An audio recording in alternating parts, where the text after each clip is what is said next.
तो दोस्तों नमस्कार। और आज हम फिर आपके सामने हैं।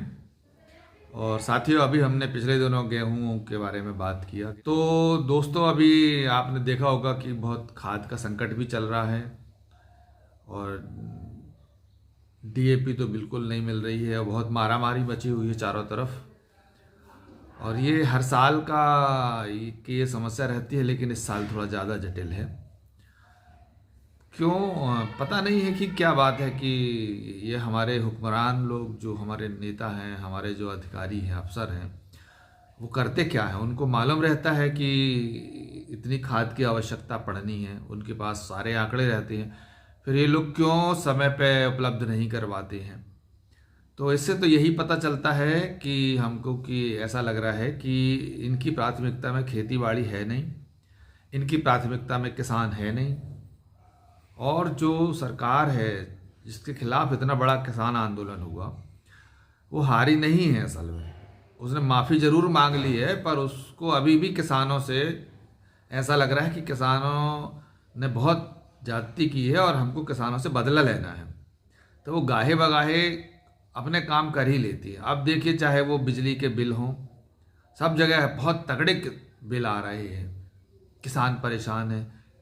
बिजली के उतने जितना पावर करंट मिलना चाहिए, जितने एम्पियर का, उतने मिल नहीं रहा है कि बिल बहुत तगड़े आ रहे हैं। तो किसानों को बहुत परेशानी का सामना झेलना पड़ रहा है। अब उसी के साथ यूरिया का संकट आ गया। फिर अब जब बोनी की शुरू हो रही है तो अब डीएपी का संकट आ गया। तो आखिर चाहते क्या है ये हमारे कि किसानों को परेशानी खड़ी करने के अलावा इनके पास और कोई काम नहीं है क्या?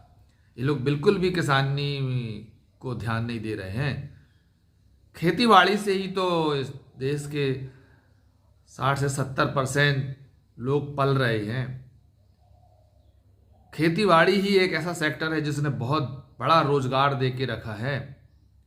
यदि आप खेती बाड़ी की तरफ ध्यान नहीं दोगे, इतने लोग बेरोजगार हो जाएंगे, इनको आप कहाँ रोजगार में लगाओगे? ये कौन सा रोजगार करेंगे? तो सरकारों को ध्यान देना चाहिए।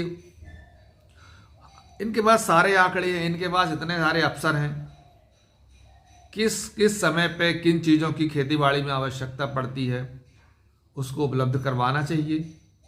क्यों किसान भटक रहा है? अब जैसे रात रात भर खड़े होके और वो डीएपी की लाइन में लगे हुए हैं।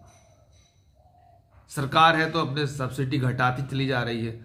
तो किसानों को भी पता चल जाता है कि सरकार बिल्कुल भी इच्छुक नहीं है किसानों के लिए मदद करने के लिए। और जीडीपी में जो कृषि का योगदान है वो दिनों दिन घटता चला जा रहा है। ये आंकड़े दिखा रहे हैं।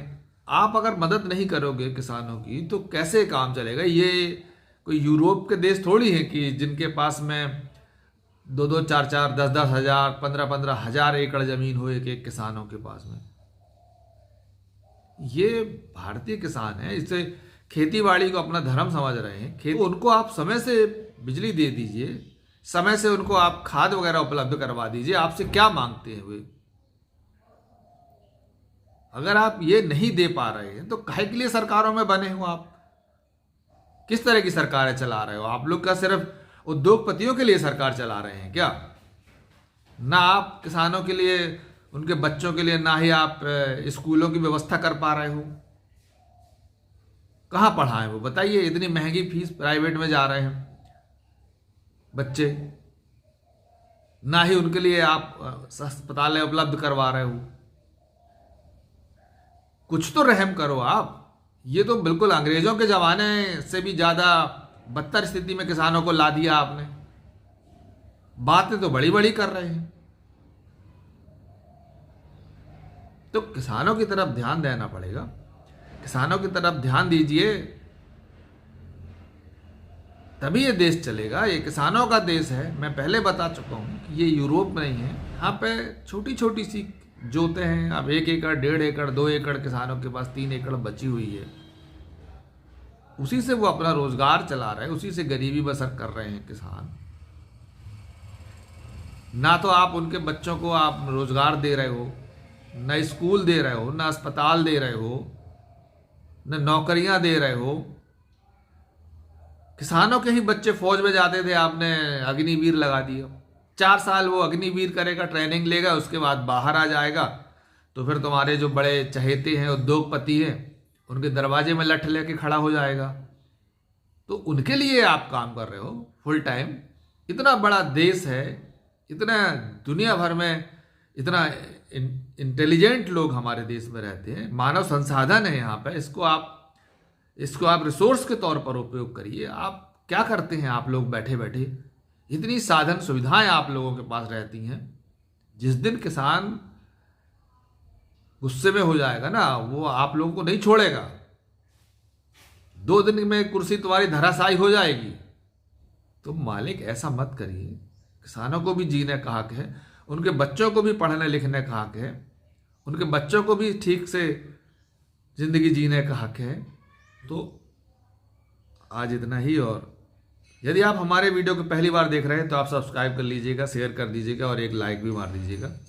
जब आप लाइक करते हैं, सब्सक्राइब करते हैं, शेयर करते हैं तो इससे हम लोगों का मनोबल बढ़ जाता है और